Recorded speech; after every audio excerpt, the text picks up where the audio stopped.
Welcome to the week 4 of the Aries lunar cycle. As we know, this cycle started 4 weeks ago with that new moon in Aries, and Aries is all about spark. We've been working with the theme of spark throughout the last 4 weeks, and this is our final week to start to ground that in and build a framework around it with the last quarter moon in Capricorn. But first, I shall recap and we'll go back. We began with the solar eclipse in Aries on March the 29th, and I've talked a lot about that eclipse. It was the last eclipse in Aries that we will have, and we've been going through those eclipses for the last 2 years with the counter energy of Libra, where we were releasing energies. We were releasing partnerships, we were releasing relationships, we were releasing the ways that we used to involve ourselves in relating with other people and interacting and communicating with other people as we were developing the ideas and the thoughts about what we want to expand upon and really build into the next chapter of our lives with these brand new visions and ideas for our own self development, for the way that we want to show up in terms of our new friendships, new relationships, new work projects, everything that we have that we want to be a part of that next chapter of our lives. And 4 weeks ago, we began this cycle by starting to receive clarity as to, okay, we've been through this in the last 2 years, and this is a go. We have been leveling out the field, we've been burning the crops behind us so that we can plant the seeds and push ourselves into this next chapter with sustainable growth, which will come following in the next month. But we will stick with where we are with Aries. And so let's go to that first week where we were starting to really receive clarity as to we are going to root down, this is what we want to go after, and this is what we're prepared to do. From that energy within that first week, it really asked us to look at our own value of that. What is it about ourselves, our self-worth, our self-esteem, and our own value that we're willing to put into these new efforts for this new part of our world and our life that we want to create? And how can we use our personal resources of time and money and energy and emotion so that we can follow through with those and make sure that we are using them wisely to sustain our own growth in all the things that we want to create? That energy also led us into receiving feedback from our communities, from the way that we interact with our environment on a daily basis, from our friends or our siblings, from people we learn from, so that we could process the way that we're being received, and also so that we could learn about how we can work with our environment to help to sustain our growth, to help plan our growth forward, to help come up with plans that we will help teach us how we can continue to build on what it is that we want to get started in our world. Then we entered into the first quarter moon in Cancer, which was on April the 5th. And Cancer is the energy of nurturing, it's the energy of the mother. And so when we think about children learning in school and feeling stuck or feeling like they can't do something, how do we nurture them out of that so that they can feel safe and secure in their own being so that they're able to see more of themselves and see their potential and outgrow any limiting beliefs that they may have? So during that first quarter moon, that is a period where we are working on what improvements need to be made to our efforts so that we're able to move forward. And with Cancer, we're looking at boundaries, we're looking at nurture. So, what boundaries might have been needed to be erected within our world, having just walked through our own values, having just looked at our community and the people we meet with on a daily basis? What are we receiving from those so that now we can actually look at how do I need to internalize my own belief system and the belief system that was set upon me by past experiences and certainly by perhaps family and your role within your family that has allowed you to have beliefs of how you move through life, and are you capable of expanding, and are you capable of outgrowing and moving past cycles so that you can continue to go after what you want? That second week also called for us to, as we were erecting those boundaries and figuring ourselves out, truly sit within our own authenticity, truly sit within our own self-expression, our own creativity, our own strength, and our own self-love. What is it that we love, that we know that we want to do, and how can we express ourselves within it? And that certainly went into how can you express yourself as you are working with those boundaries with other people. You're sharing. We were sharing with others how what was important to us and the value and the of what it is that we love to do and our passions that we can share with other people so that we can attract new people, romance and romance with the world, really flirt with the world as to your ideas and what it is that you want to create. And by the tail end of that second week, we started to enact or started to look at ways that we can improve upon our daily life in terms of the systems we have in place, the schedules we have in place, the routines we have in place that allow us to be of service to other people while still being of service to ourselves. And that's the old saying of on the airplane that we put the oxygen mask on ourselves before we do for other people. And that's so that we can really ensure that we're able to take care of ourselves efficiently and effectively so that we are able to come forward with our authenticity and our own self and all the things that we want to create because they will be of service to other people. What we have inside us to give is what other people need from us in this lifetime. And that brought us to the full moon in Libra, which was last week, and that occurred on April the 12th. And Libra energy, as I started talking about at the beginning of this video, Libra is the opposite sign of Aries, and Libra energy, this was not an eclipse energy, but it's the first full moon in Libra that has not been of eclipse energy. And I mentioned that we were working through Libra in terms of releasing old ways of communicating, old ways of interacting with our relationships, old ways of partnering with other people so that we could start to build and dream our future, or at least see the potential of what was possible for us to build and dream our future. And so with this full moon in Libra, it was an opportunity to show up in the new ways we have of being and interacting and relating with other people in a way that shows us how we can create some balance there. So even for all the relationships that may have ended, we still have focused and contained relationships that are important to us, that are valuable to us. And so as we do so, there may be overlapping things of interest, but there may just be the fact that we love and care about other people that don't have that much to do with the grander vision of what we're building, aside from the fact that we want them to be a part of the world that we're building for ourselves. And so, how can we show up in a harmonic way, in a diplomatic way, very Libran terms, and create that balance within our world amongst all the groups that we communicate or relationships that we have or people that we partner with so that we are able to bring ourselves to the table, but also support mutual growth and support mutual efforts by other people?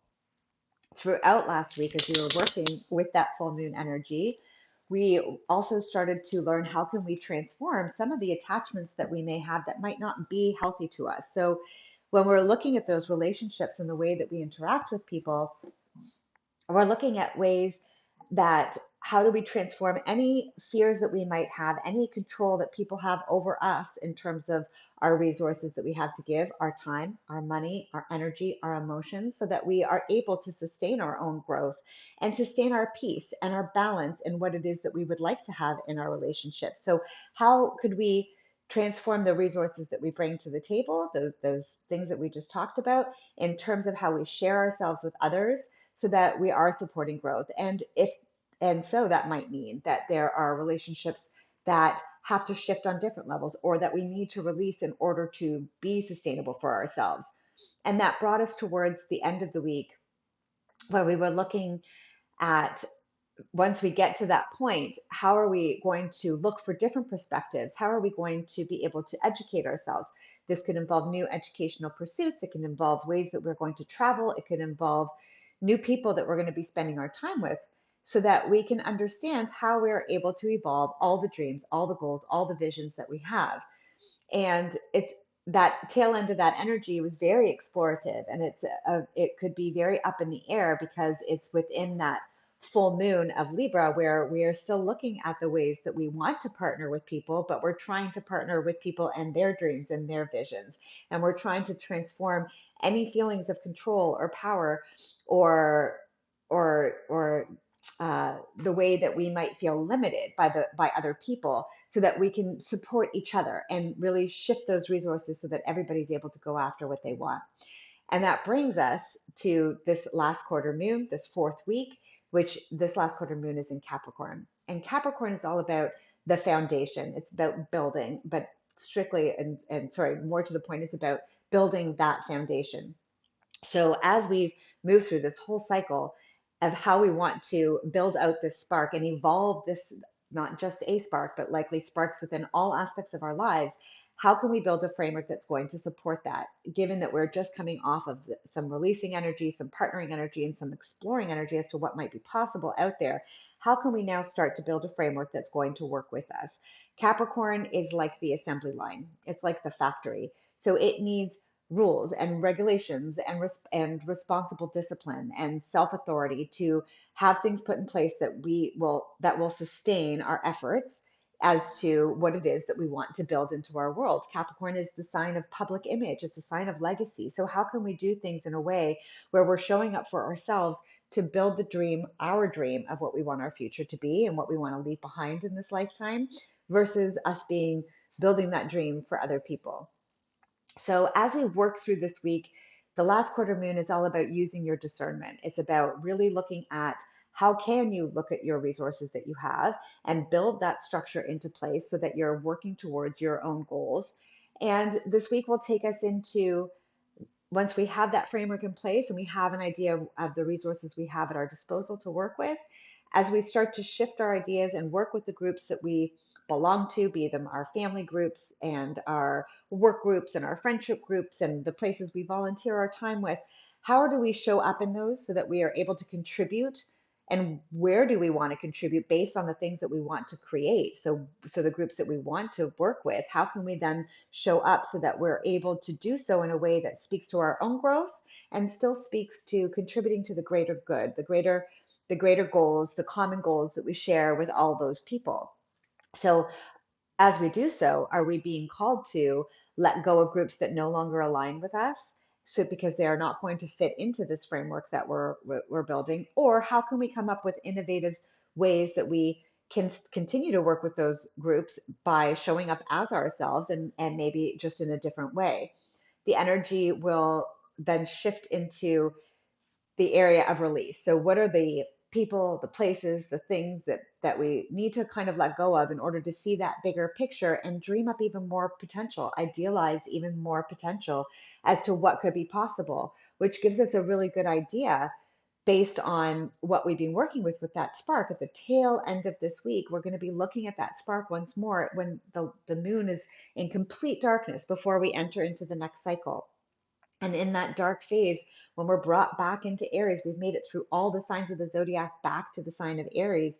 We're really asked to reflect on 4 weeks ago that whole exciting energy that we had about launching into these new things that we wanted to grow and then having to move through all the different themes that work through the zodiac to get us to where we are at the end of this week. Where do we sit with that? Where do our sparks sit? What has come up for us over the course of the last 4 weeks? Who have we really decided that we want to relate and partner with? Where have we decided that those relationships are truly over, or that the old roles that we used to play in those relationships are truly over? And that the end of this week will really be a position for us to make those choices, to follow through with what we want.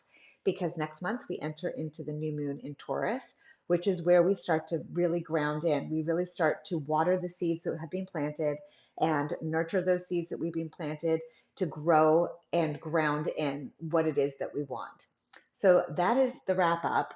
I have lots of personal stories that tie into all those things I have in terms of cycle points and the things that I want to create at the beginning of, and how I work with the Maven's Call and my first course that I launched, the Archetypes of the Zodiac course, and how that's transpired over the course of the last month as I see where I want to work with people, how I want to work with people, how I want to divide those energies into different ways, and the groups that I want to form to support those things. On the other side of that, I also have my own personal growth in terms of physical stuff that I've wanted to work with, in terms of a lot of healing that I want to work with physically. And I went through an experience where I was within the last week where I was working with one of my partners from Mavens and who is here, and we embarked on this intensive journey working with physicality, working with myofascial release therapy and a lot of different groups, osteopath, and there was a lot of spiritual stuff that was tied into that. So really starting to develop the groups that I do want to work with that will support me and my growth moving forward. There was also a lot of family stuff that came up this month. And that was not just in terms of family that I've been living with for the last 20 years of my life as I got married and merged my two families together. I had loss within my personal family that I grew up with within the last several years. And that has really shifted my relationship with them and how I want to show up. I also have transformed the way that I work within my marital family that I moved into, how those two families merged together. I had to do a lot of reflection there in terms of the things that I'm trying to build moving forward and what I choose to keep moving forward because I want it to be a part of my life, but I need to show up in that in a different way where I'm looking out for the things that I want to grow and putting myself first in terms of looking at how to nurture myself so that I can show up in my best possible self for other people and be of service to them moving forward in terms of how I want to be here for them in this lifetime. Now that I've decided that these are the healthy and sustainable relationships that I want to have with me as I continue to build out my legacy. That being said, not shared yet here, I don't think, I'm also adopted. And so I have another side of me that also came up this month and it came out of nowhere where opportunities to travel and go explore my heritage on that front, which has been put on hold for the last 2 years, which is very sinky the way that that unfolded. 2 years ago, I had an opportunity to go after that and it was abruptly stopped right before I was about to go on that adventure. And part of that was really in terms of looking at the relationships that I have with people and the relationships that I have with myself and my own self worth, my own self value, all the things that I've had to work on within the last 2 years to discover what is the importance of that heritage and what does it mean to me and what do I want from that. And so, funnily enough, as we entered this last, the last eclipse energy of Aries, it comes right back to me or I now have this opportunity to do it again. And I have an opportunity to do it very differently. I have an opportunity to do it for myself and in terms of what I want to work with moving forward. So we'll see how I continue to work with that energy and play it out. But I have developed the worth and the value of myself, and I've developed what it is that I want to take with me moving through that. And this week, as we move into that framework and as we move into the energy of working with our groups that we belong to, family groups, friend group, work groups, whatever it might be, how am I going to build that framework so that I can sustain all these things that I want to continue to grow for me and the next chapter for me, while still being respectful to the other side of it and the way that I fit into the growth that I want to do as a group, as a family, as my work groups and all those things, right? Like how do I fit into that differently now? So those are three really big examples, and I have many more examples, but that is how the energy plays out in all the aspects of our world. So wherever that Aries energy sits within your personal chart, we have worked through that Aries energy within all the houses of your chart, all the life arenas of your chart over the course of the last month, because next month we will start to ground that in and how that looks within all the areas of our lives, which is a very exciting venture that we're about to step into. So I hope that this video was helpful. I hope that we all enjoyed it. There will be changes to the way that I show up out on social media and what I'm going to be offering as I've made some adjustments. And I think that, so sorry, with that being said, um, uh, a lot of my stuff that I put out there will be shared within my archetypes cohorts, the communities that I build separately. And I'm going to shift the way that I work with the way I show up here so that I can bring knowledge and input and sound insights to you all and interact with you in a different way. So hopefully you'll be seeing more of my face and I'll be taking us through more of the way that we transition through the signs as we work with each theme each month moving forward. But next month it will be working with the theme of ground as we work through Taurus. And I'll come in to touch base as to how we're working with that every 2 or 3 days as the moon transitions. And if you're looking for more ways to see the archetypes themselves and how those archetypes fit together, then you can reach me through the Maven's Call. You can sign up for the course. We'll be changing the way that that's outlaid. Each cohort, this one we're currently in was working with spring. I'll really be focusing on the three signs that have to do with spring. So that is Aries, Taurus, and Gemini. And the next cohort that I'm about to open up within the next few weeks will be for the summer cohort. And you will have access to all of the archetypes, but I will be focusing on those three signs that we work with during the month of summer or during the season of summer, and that will be Cancer, Leo, and Virgo. And then we continue on with fall and then into the winter, and then we're going to keep going from there. So I'm really excited about how all this is developing, and I'm open to feedback. I would love to hear from you all, and I'm open to answering any questions or suggestions or things that come up for you and how I can help to make the themes that we work with and how we move through these on a regular basis throughout each month to really solidify and understand ourselves better and be able to plan with intention and use this process to work with ourselves in our own personal development. And I hope that you're able to reach out to me and connect with me that way. Till next time, take care. I will see you with the new moon in Taurus on April the 27th next week. Take care.